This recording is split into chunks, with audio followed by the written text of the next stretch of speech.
तो यहाँ पे चैप्टर की शुरुआत होती है हिसोका के साथ, जो एक कसिनो में शांत तरीके से कार्ड्स खेल रहा है और आसपास के हंगामे के बावजूद वो अपने गेम पर फोकस है। और यहाँ पे नरेटर कहता है कि कियोस के बीच में सिर्फ यही एक बंदा है जो अपने गेम में घुला हुआ है। और वो यहाँ पे सोचता है, मुझे बिल्कुल भी फर्क नहीं पड़ता। जब मैंने इंट एक्सटर्मिनेशन के बारे में सुना, मेरा दिल एक पल के लिए भी नहीं उछला, क्योंकि वहाँ पे उसके अपोनेंट सिर्फ एंड्स थे। लेकिन एंड में वो ये मान लेता है कि वो वैसे बंदों में ऐसे है जो दूसरों को तोड़ना पसंद करते हैं। वो बड़े कियोटिक्स बैटल के पीछे नहीं है, उसे बस इंटेंस वन ऑन फाइट पसंद है, जिसमें एक सिंगल अपोनेंट के अगेंस्ट अपनी पूरी ताकत लगा सके। वो इसको ये कह के ख़त्म करता है कि वो बस एक इंसान के साथ मररस लव करना चाहता है, वो भी वन ऑन वन। जैसे ही हिसोका कसिनो में घूम रहा होता है, हमें अचानक से एक और हिसोका देखने को मिलता है। पता चलता है कि ये दूसरा हिसोका असल में बोनोलेनोव है, जो अपने मेटामॉर्फोसिस की वजह से हिसोका में ट्रांसफॉर्म हो गया है। फिर हम लोग यहाँ पे एक फ्लैशबैक दिखते हैं, जिसमें ये रिवील होता है कि ये सब कुछ क्लोरो ने पहले से ही प्लान किया हुआ है।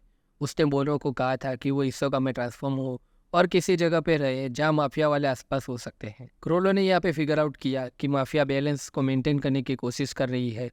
वो फैंटम ट्रूप्स के मेंबर और हिसोका जैसे लोगों को वाइल्ड कार्ड के रूप में नहीं देखते, लेकिन ना तो वो उन्हें मार सकते हैं और ना ही उन्हें रिक्रूट कर सकते हैं, क्योंकि ऐसा करने का ट्रेडिशन के हिसाब से डिस्प्यूट में बदल सकता है, जो माफिया को बिल्कुल भी पसंद नहीं है। सबसे आसान तरीका बैलेंस को मेंटेन करने का यही है कि या तो वो ट्रूप या तो हिसोका किसी एक को कंट्रोल कर सके ताकि वो फाइट ना करे, क्योंकि यहाँ पे फैंटम ट्रूप के पास ज़्यादा मेंबर्स है, हिसोका पर नज़र रखना आसान है।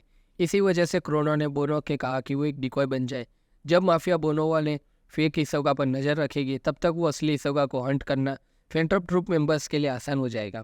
क्रोलो ने यहाँ पे बोनो से ये भी कहा कि अगर वो असली हिसोका को ढूंढ ले तो वो किसी और में ट्रांसफॉर्म हो जाए और क्रोलो का इंतजार करे।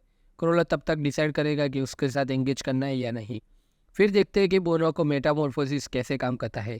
वो किसी भी उस इंसान में ट्रांसफॉर्म हो सकता है जिसे वो पहले कन्वर्स कर चुका हो। ट्रांसफॉर्मेशन का वक्त इस बात पर डिपेंड करता है कि उसने अपने टारगेट के साथ कितनी देर तक face to face time spend किया है। ट्रांसफॉर्मेशन में यहाँ पे कोई साइज का रिस्ट्रिक्शन नहीं है, लेकिन अगर वो छोटी टारगेट में ट्रांसफॉर्म होता है तो उसे टाइम छोटा लगता है। एक और फ्लैशबैक दिखता है जिसमें बोनो ने लिंस से कन्फर्ट किया था, जिसके पास इनर थॉट्स देखने की एबिलिटी है। उसने बोनो से पूछा कि क्या वो असली हिस्सों है, और बोनो झूठ बोलने की कोशिश भी नहीं कर पाता।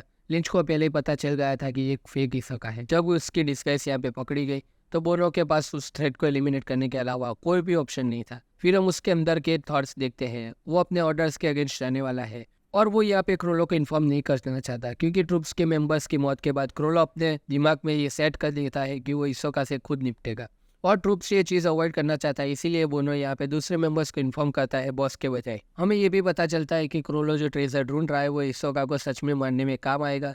इसी वजह से पेंट्रम ट्रूप के सब लोग पहले हिसोका को ढूंढना चाहते हैं, इससे पहले कि क्रोलो खुद उसे मार दे। और फिर हम लोगों को पता चलता है कि दूसरी फैमिली के अनलाइक हेली ने अपना बॉस बदल दिया है और इसी वजह से उनके बॉस क्या प्लान बना रहे ये प्रेडिक्ट करना लगभग इम्पॉसिबल है। जैसे ही नोबुनागा उनकी बातें सुनता है, वो अचानक से निमक देता है।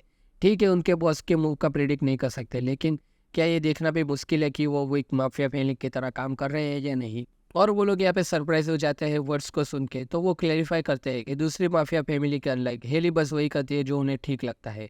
जब ट्रूप ने उनके हाइड आउट पे रेड की तो उनके एक्शन बिल्कुल कोऑर्डिनेटेड थे, जैसे उन्हें ऊपर से इंस्ट्रक्शन मिली हो। टॉप लेवल पे स्ट्रेटजी डिसाइड होती है और इंडिविजुअल्स को छोटी टैक्टिक डिसाइड करने दी जाती है। नोबुनागा आगे कहता है कि ट्रूप भी वही फिलोसॉफी फॉलो करती है और लगता है कि ये लोग भी वैसे ही हैं। प्रॉब्लम यह है कि उनके एक्शन और ऑर्डर के पीछे का पर्पस क्या है।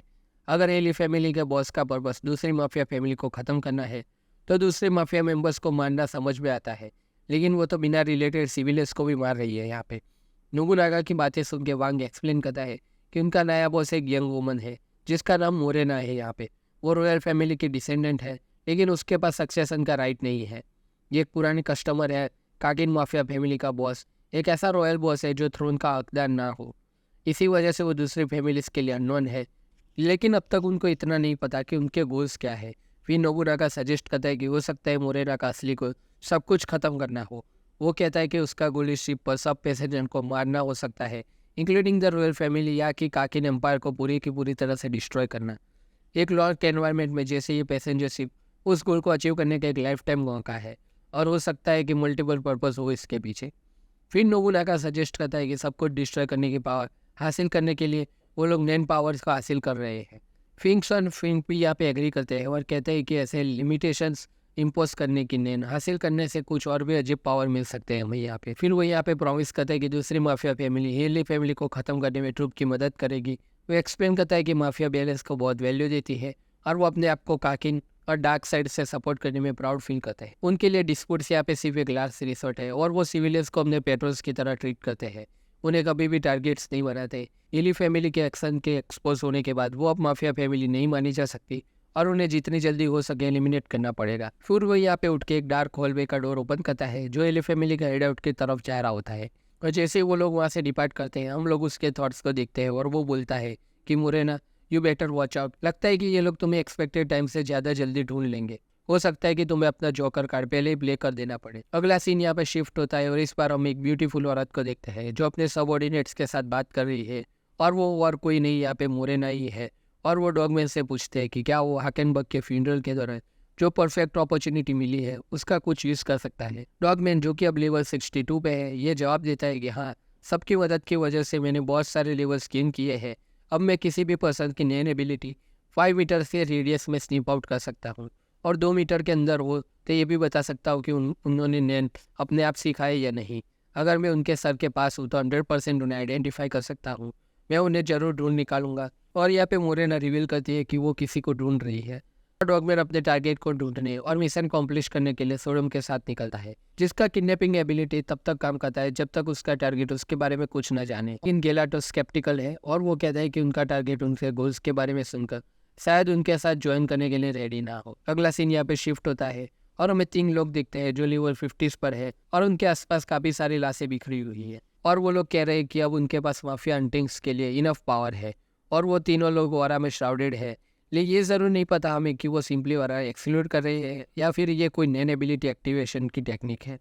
चैप्टर के अगले पेज में हम लोग देखते हैं नोबुनागा, फेटन और फिंक्स को।